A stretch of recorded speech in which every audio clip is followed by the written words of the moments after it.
In this video, I'm going to talk about the identification of risks as a property investor. Now, a lot of people know about risk and they think that it is the chance that the property could get damaged or go on fire or whatever, and you might think that you go and buy insurance for to cover that. But the reality is that if you want to get into property investment, it's all about risk mitigation and risk management. And just being able to identify the risks in the first place is an important first step, because if you're not able to identify the risks, then how are you going to be able to know whether or not you're covering yourself for those risks? Understanding how these risks come about and understanding how you can maybe reduce or limit the risks, that is an important aspect of any kind of property investor's journey. So what are the types of investment risk that are out there? There's quite a few, and they are depending, there's if you buy a property that's new, then you're going to have certain risks removed straight away. If you buy properties that are old, there's going to be risks that are there that are associated. And what we call that is asset risk. If you're buying a property that has, we'll say, a very dated property, you're going to have electrical problems potentially with that property. You're going to be looking at the potential for possibly having to replace your heating system, your plumbing system. Maybe the insulation isn't up to standard, and so the energy rating is very poor in the property. That presents itself a bit of a risk, because nowadays everyone's looking for the better energy rated property because it's cheaper to run in terms of heating and all that. All of this is very important. And when you buy a property, if you buy an old property, chances are you're getting it at a good price. So that does mitigate the risk in some way, but don't buy a property being unaware of the things that you're going to have to change. And you may have to go and install double glazed windows. You may have to go in and insulate the place. You may have to replace your entire wiring system. Whatever it might be, there's obviously a price to pay for getting at an older property. Now, they can be well located, which brings me to my next risk, and that is the location risk. When you're talking about location, it is not just the location, like, if a property is adjacent to a river, maybe there's a risk of it being flooded. You're also looking at just the convenience of a location. If you are let's say you buy a property that is off the beaten track, and let's say it's a mile or two away from the nearest bus stop. Now, that might seem like, not that far when you're in a car, but if you're walking in the winter, 2 miles is a bloody long distance for somebody to have to walk.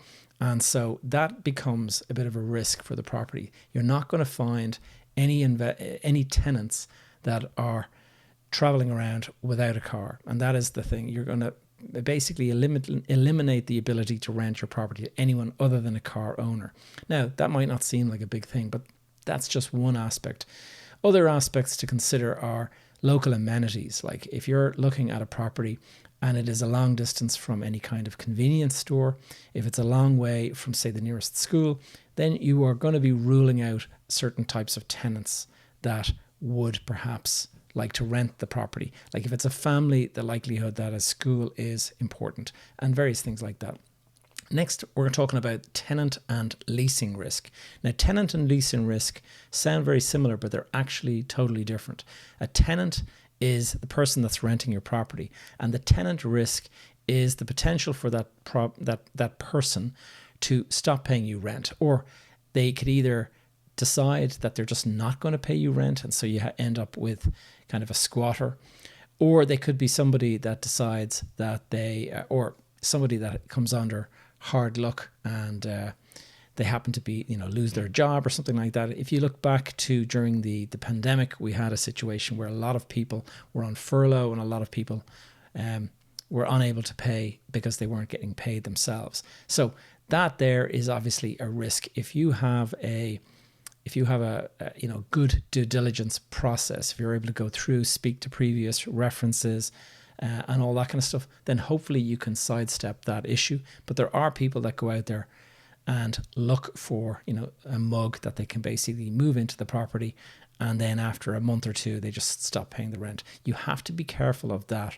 And one of the other things to be careful of is antisocial behavior. If you are renting a property that is, say there's multiple properties all in this same house or whatever, you might have a situation where one tenant could actually be so antisocial and rowdy and stuff that the other tenants that are good, and pay their rent on time and stuff, they will all leave because they don't want to live with this kind of head wrecker in the adjoining apartment or whatever. Leasing risk, the difference between tenant risk and leasing risk is that leasing risk is actually the risk of not being able to rent the property or lease the property. Now, in the current housing crisis being so acute, the likelihood is you're not going to struggle to find somebody to rent your property no matter what condition it's in. However, if you have commercial property, that's a different story. You might struggle to rent a property, and so you need to be very careful. You need to do your homework. You need to look around and make sure that you know exactly what you're buying and what the demand is for leasing space like that, of that size, of that rent in that particular area. The next thing to look out for is financial risk. If you're going to get into property, you have to be very careful about your funding. Funding a property usually is done with a mortgage, and or you go to a bank or whatever. If you do that, you have to make sure that you're locking in your rates at an amount that is, that you can live with. And you need the financial risk is that interest rates rise at a later date, and you have a rent that's locked in, but you have a moving mortgage payment. And so if your mortgage rates start to shift like they have been here in this market at the moment, then you're going to be in a situation where your rent could actually suddenly be a shortfall compared to what you're paying. That's one of the reasons why a high yielding property is quite an advantage at the moment, because you have a nice sort of wedge there between the mortgage you're paying and the rent that you are collecting. The next thing to think about is economic risk, or as we also call it, market risk. And that is just simply that you buy at a period in the market cycle where suddenly it starts to downturn and the prices fall. Demand suffers, supply is, there's an oversupply or something like that. These are market risks. Now, again, it is not a huge risk in the Irish context because of the fact that you have so much property just rented and so little property compared to the demand that's out there.